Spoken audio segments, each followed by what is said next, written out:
Hello everyone, Scary Skeleton Reactor here, bringing to you yet another reaction video. Time for some more Mr. Nightmare. And this time I'm going to be reacting to 3 more scary Craigslist horror stories volume 2. Yeah, apparently there aren't very many people who are careful when they do deals on Craigslist, and I've said that on the last video that I've done about Craigslist horror stories that gotta be careful who you're dealing with, or even better yet, don't even bother use it. So anyways, without further ado, let's get started. 5, 4, 3, 2, 1. Give me time to adjust the volume. Start.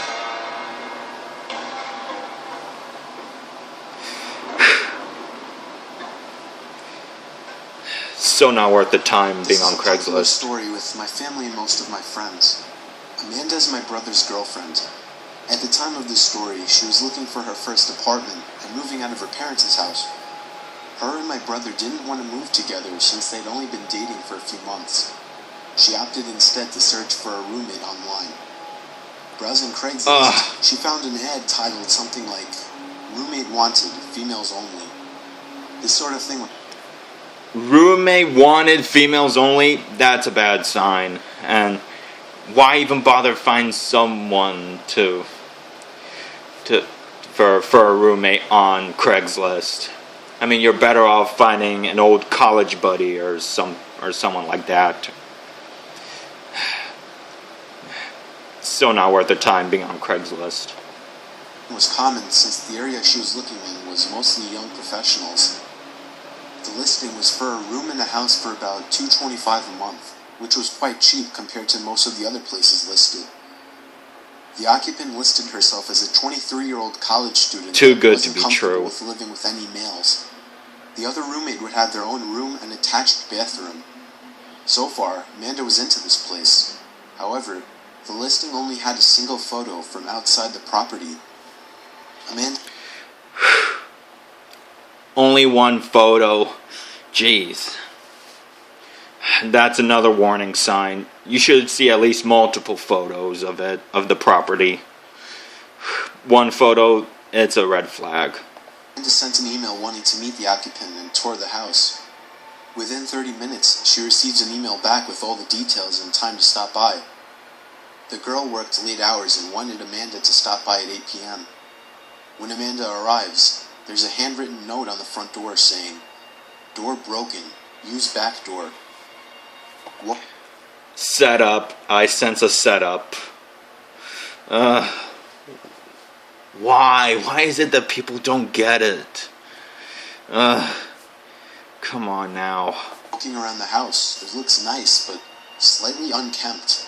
Tall grass, weeds, dusty windows, etc. Still no alarm. Another telltale sign. Dusty windows. She knocks on the back door. An older man opens the door. At first, Amanda thinks that she has the wrong house, but the man reassures her and says that the occupant was out and that he was the landlord. The occupant asked him to meet Amanda since she was working late. He seemed pleasant and offered to show her around. Alarms start going off, but aren't at red alert yet. First, the guy was clearly in his 40s, unshaven, and looked like he lived in his car. Also, only the kitchen light was on. As they walked around the house, Amanda noticed one huge red flag. No furniture. Nothing. If it's too good to be true, then that is pretty much the case. No furniture, get out of there. The landlord was polite about answering questions, but seemed irritable to keeping the lights on for too long, rushing her around and only letting her look at rooms for a few moments. There was a single room that the landlord wouldn't open, telling her that it was the occupant's room and he didn't want to invade her privacy. As they walked down the hall into the living room, she notices the front door has a plank nailed across it. Quote-unquote broken for sure. Amanda's creepometer is starting to ding, so she decides to wrap up the walkthrough and leave, but trying to be polite. As she's given the guy her "thanks for the showing" bit, he perks up and states that he forgot to show her the basement. He claims it's recently furnished and would be a great rec room, and she should take a look down there. I sense that it's going to be a kidnapping ploy that that they would use. Nah, I'm not interested. At the time, Amanda and the landlord are standing in the small hallway between the front living room and the back kitchen. In this little hallway was the basement door. When he opens the door, it opens outward to create something of a barrier between Amanda and the back door. The basement is pitch black. He smiles, motions down the stairs, and says, "Ladies first." What happens next is nothing more than a stroke of luck. Amanda gets a text just as some random person parks in front of the house. Thinking on her feet, she pretends it's a phone call and answers her phone. "Hey, yeah, are you here? I'll come out from around back and let you in." "It's great, you have to see it." With a motion of confidence, she excuses herself around the landlord and walks out of the back door. She says the guy just looked at her like he was confused. Once outside, she sprinted to her car and sped like hell out of there. When Amanda got home, she told her mother and my brother everything. Cops were called. They took her statement and went to investigate. The Craigslist post had been removed. The house had been foreclosed over 6 months earlier. It was found out that the house had been foreclosed over 6 months earlier, and the property had been abandoned. When the police investigated, they found that the closed room that the so-called landlord didn't want her to look in was where the man had been staying. There was a pile of old dirty blankets, rotten food, and empty gallon jugs everywhere. More creepy was he had plastered ripped up pages from porno magazines on all the walls in the room. The really scary part of this was the basement. The man had tied a thin piece of fishing twine at about shin level across the stairs about halfway down.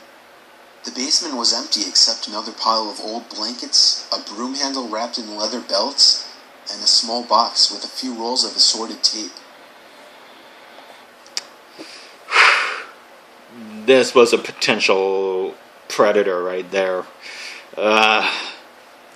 It's not worth it to search for any rental properties on Craigslist. You're better off searching, I don't know, apartments.com or Zillow.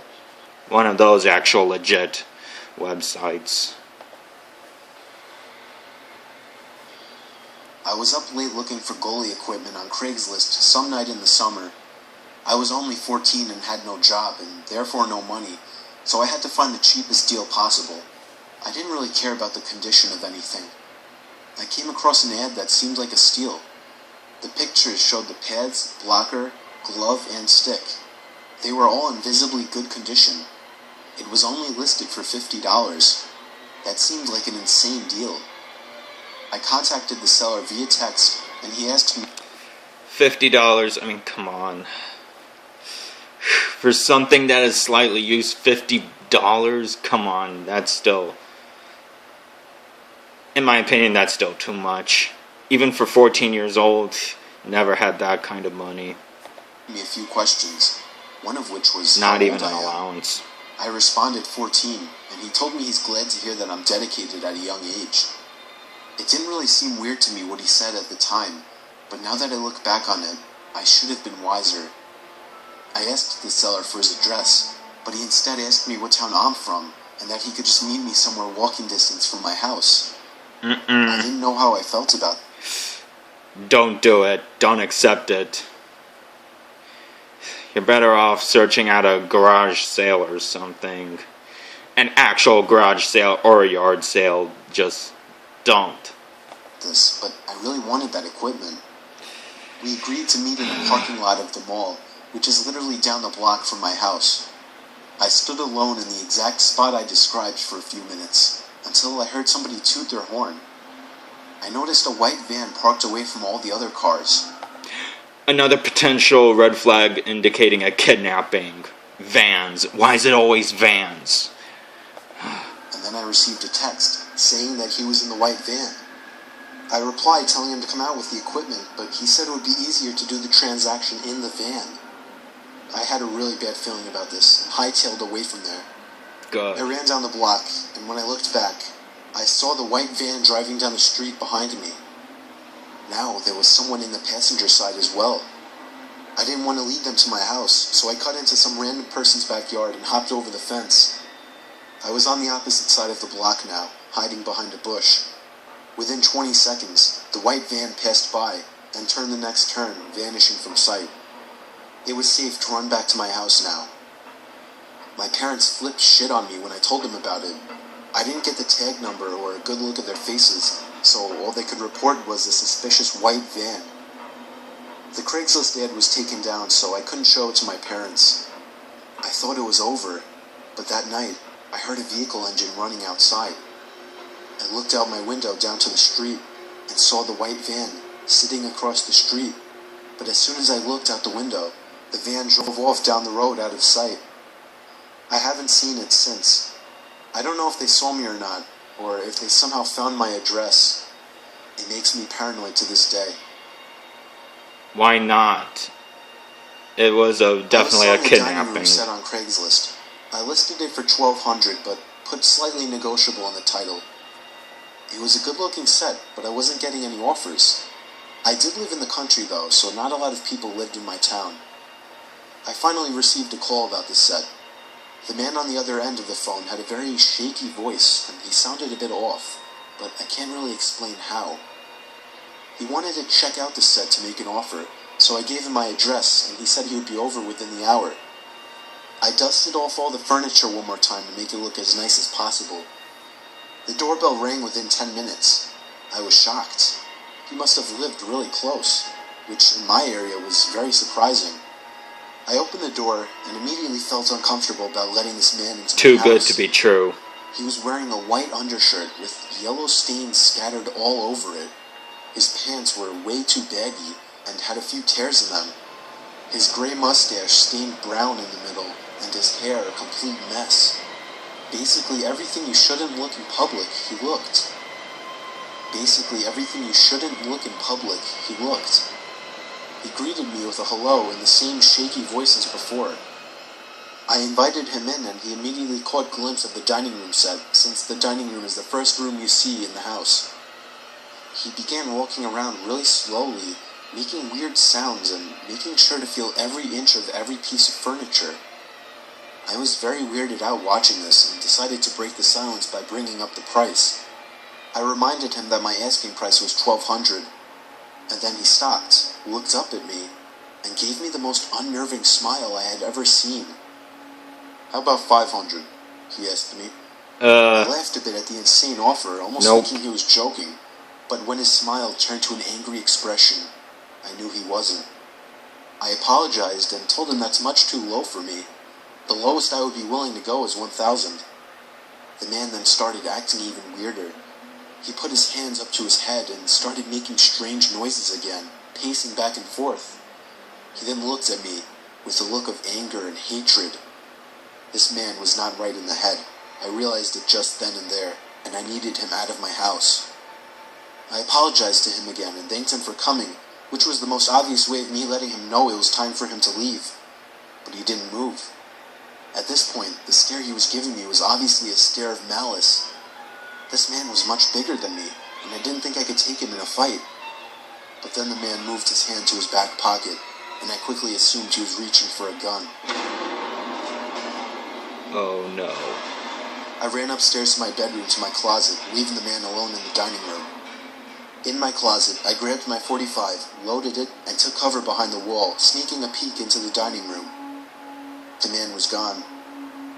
I went back to my room and locked the door. I called the police and took cover behind my bed in the meantime. It felt like hours before I heard the police sirens outside my house. However, I stayed put behind my bed. For all I knew, that man was right outside my bedroom door. Thankfully, I hadn't locked the door, and I heard the police enter my house. I left the bedroom with my hands raised and showed them my ID. They had me wait outside while they continued their search. I sat there for probably 5 minutes before the 2 police officers stepped out of my house, with the man in handcuffs. They told me something disturbing. He was hiding in my pantry closet with a loaded gun. I feel it's only a miracle that the police weren't shot at, but the thing that still haunts me the most to this day was the look that man gave me through the window of the police car as it drove off. a look of malice and hatred. Like the first thing he would plan to do after getting out of jail would be to come back for me. I'm still thinking about moving. I can't deal with the constant paranoia of that man coming You mean you back. haven't moved yet? All I can say that can be learned from this is to be very careful when giving your address to people from Craigslist.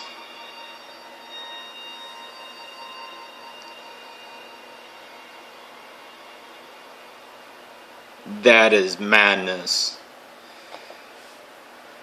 Oh my goodness. What? You're thinking of moving? Come on. Right after the arrest, I would have already had plans to move if I were you. Oh man. Well, that was 3 more scary Craigslist horror stories, volume 2. Oh man.